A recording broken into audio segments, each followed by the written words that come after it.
Papalawarin namin yung kilatan. Gising ko lang, oh. Let's go. I-order na ako ng lumpia. Okay na yan.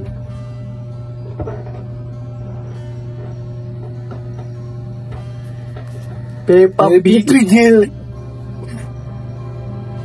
Si artista ba yan? Yung mga talagang mama si Bel ngayon. Dad, I've been waiting all day. Our teacher gave us an assignment. Teacher said, I need to interview you about your childhood. Childhood ko na. Parang tagal pa namin, lumot ko na ata. Pero sige, actually ito na ko. Hindi na may childhood bang kanina lang? Kagabi, bubuksigin kita. Practicing speaking yung Filipino. Sus, ito naman si Ate Sibria. Ganyan ka rin naman yung edad mo. Shhh! Sino pinanay? Snippers! D, it's to our ESP subject with the activity titled Madalagang batas. I've already interviewed Mommy. Galing mo, Charlene. Bata. Sasha, ano bang mga tanong? In what ways has your past shaped who you are today? Parang kailan yan? Ganyan. Si Papa, hindi naman tumanday. Yung pa rin ni Chura. Nasa kubo. Dito na po ako. Ano ba yan, Buboy? Di ba sabi ko sa'yo, bago ka maglaro sa labas at gumala-gala, maghuhubad ka ng uniforme. Tignan mo nga yung uniforme mo. Amoy pawis, tapos dugyot na. Kakalaba ko lang nito ng nakaraan eh. O, tignan mo. Nakaraan pa nila, Ban? Nga pala, Nay. Pwede po ba ako makahingi ng pera? Kailangan ko po kasi ng pambili po ng school supplies para sa activity namin eh. Kailangan ko po ng clay. Gastos na naman. Uy! Sitahan! Ka ba? Ba't ba nag-aaral ka pa? Tulad ka lang naman sa amin ng nanay mo na nagtatrabaho sa bukid. Si Itay naman, Buboy, huwag mo masyadong seryosohin yung pag-aaral.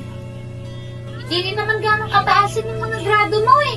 Mas mabuti pa, tulungan mo na lang kami ng tatay mo dito sa bukid nang may makain tayo sa araw-araw.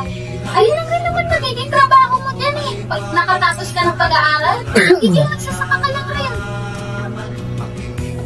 Lola and Lola din naman dito study? Parang gano'n nga. Para sa kanila, hindi mahalaga ng edukasyon. Para sa kanila, sapat na. Ang kung meron kami. Sapat na nakapag-social life kami sa araw-araw. But you love studying, right? You are always good at helping me with my assignments. Ganun nga anak. Nung ako'y bata pa, tinatako sa aking isipan ng edukasyon na mag-aahon sa amin sa kahirapan. Ngunit, mahirap palang abutin ng edukasyon kung anong tao nga agapay at tutulong sa'yo. Kagapi. Kakagapi. Penyo, Wala tao kagapi sa'yo. bayad sa tubig. Puputulan pa tayo sa makalawa. Pero yan mo muna. Mungutang ka muna dyan sa mga kapatid mo. Eh, kailangan natin magbayad doon kay Aling Yoli. At nag-iiskandalo na naman dyan. Naghihimay. Utang na naman, Penyo. Hindi na nga tayo makakabayad ng utang. Naburido na sa akin yung mga kapatid ko. Eh, anong gusto mong gawin ko? Eh, kulang nga yung kinikita natin sa pang-araw-araw. Sinasabi ko lang naman. Lagi naman ba tayong ganito? Nay! Tay! Nakapasok ako sa universidad na yung applyan ko. Pati yung mobile, may sound effects ha. Wala ka naman sinabi sa aming mag-a-apply ka ha. Kausapin mo nga tong anak mo. Galit ka po! Gracia! Eh, ba't ba mag-a-apply ka pa dyan? Eh, wala naman tayong pambayad sa matrikula mo. Kang mag-alala, Tay. Magtatrabaho ko pa, aralin ko ang sarili ko. Sa mga kapatid mo, Buboy. Totoong buhay. Akala ko ba may usapan na tayo na pagkatapos mo mag-high school, tutulungan mo na ako sa bukid. Di ba tayo magtataguyod sa pamilya Wala nito? tayong usapan, Tay. Alam mo, hindi yung usapan, inutos mo yun sa akin. Ayaw at sa gusto mo, hindi ka magkakoleyo. Balang araw, pag nagkaan ako, hindi ako tulad Si Kamama yun ah. Makakapag-aral sila ng matiwasan. Hindi kayo na. Hindi na nila kailangang manlimos para sa edukasyon tulad ko.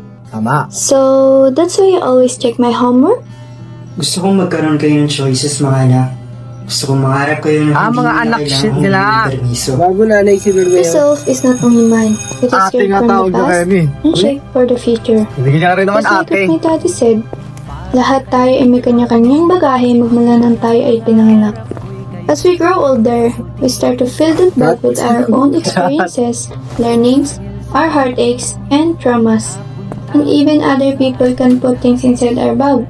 And it can either be good or bad. That bagay is what makes us, us. It is up to us if we will carry all what's inside it or let go some things for our own betterment. And one day, once we have our own children, that bagay will be a big influence on how are we going to be as parents and how are we Na-inspire going ako. to raise them.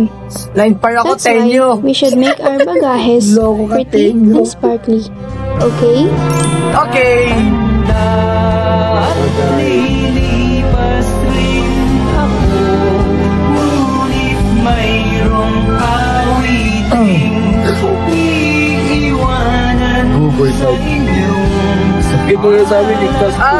Mga nanay nga si dahil Nanay nga si Permeo. minsan tayo'y nakasama.